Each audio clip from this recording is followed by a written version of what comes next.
All right, moving on now. A plot to attack the embassies of the United Kingdom and the United States in Nigeria was foiled by the Department of State Security.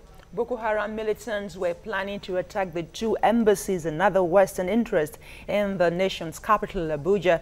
The DSS says it has arrested 5 suspects of the group in Benue State between March 25 and 26. Another suspect who was arrested earlier in March confessed details of the plot. Yes, indeed. We have our guest joining us via Skype. He's a security expert, Sheyi Adetayo. Good morning and thanks for joining us, Sheyi, on TVC Breakfast. Good morning. Yes. Good morning.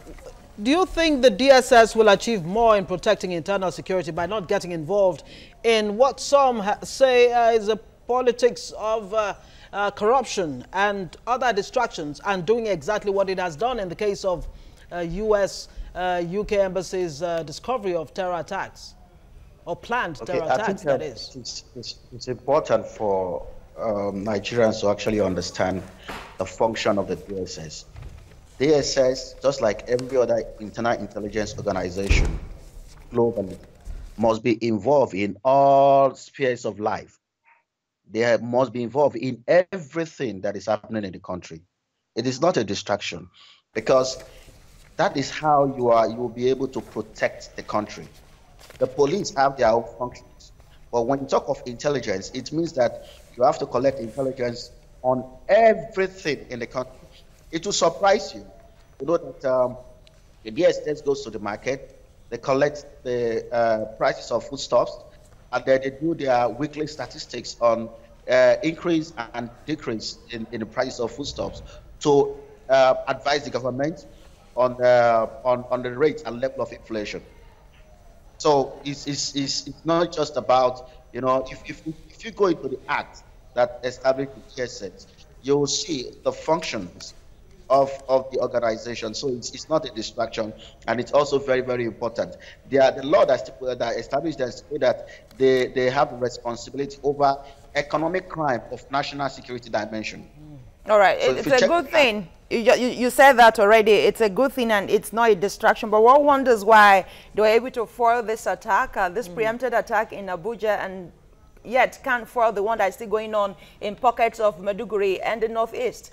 Does the DSS work better at the nation's capital and less effective outside the nation's capital? Is that the case? Okay, so you need to understand what we are being faced with. Now, the terrorism or what we're having is in 2 dimensions. We have the local jihad and the global jihad. The global jihad is the one that is affiliated to international terrorist organization. And the local jihad are the one that are being perpetrated by Shekau within the country. And it has gone beyond terrorism. They've turned into insurgent group. And then when you are having insurgency, it is a military affair. Military are used to quell insurgency. Terrorism is intelligence function. DSS, it is their responsibility to quell terrorists and terrorist plot. And they are doing that effectively. Even within the component of insurgency, the DSS are also operating within that by gathering intelligence. There are a lot of their personnel right there in Maiduguri that are, you know, getting lots of information, and then the military are carrying out this, and this, or most of these are not announced. But the one that has global, you know, that has the content of global jihad are the one that they've just talked about, and that one they are very key. They are not like the ones that are in the northeast. They have their own various cells within the country, just like every other country, and at every point in time they plan and fix a date to execute their plans. And a very good and very intelligence organization will be on its toes to make sure that such groups are intercepted, and their plans are intercepted, and that they are stopped before they carry out their attacks. Look at what all is right, happening. Sheyi Adetayo, let me put you on hold as we go on a quick break. When we come back, we'll look into this even further. Stay with us.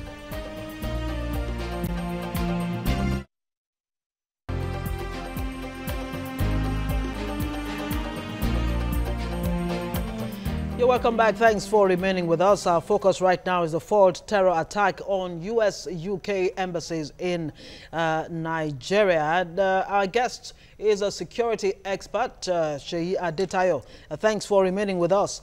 Recently, Germany deported a notorious terrorist with a history of violence and, of course, with links with ISIS.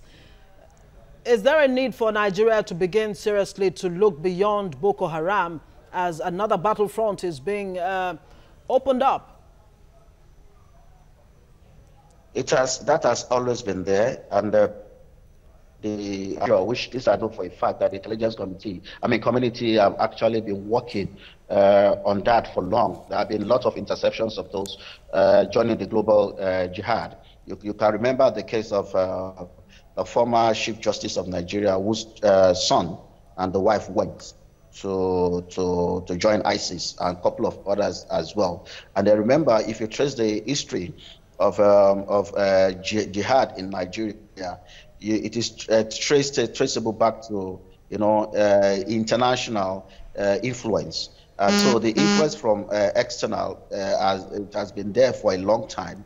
What we have today can be traced to the Iranian Revolution, how the success of the Iranian Revolution with the aim of having a theocratic community governance, made people to begin to have that ideology that we can create a community, a country governed by Islamic laws and precepts, and then have a country of our own. And that's what has been leading to all this that we've been expressing. It went to Algeria, it couldn't succeed in Algeria, then it became something very big in Africa.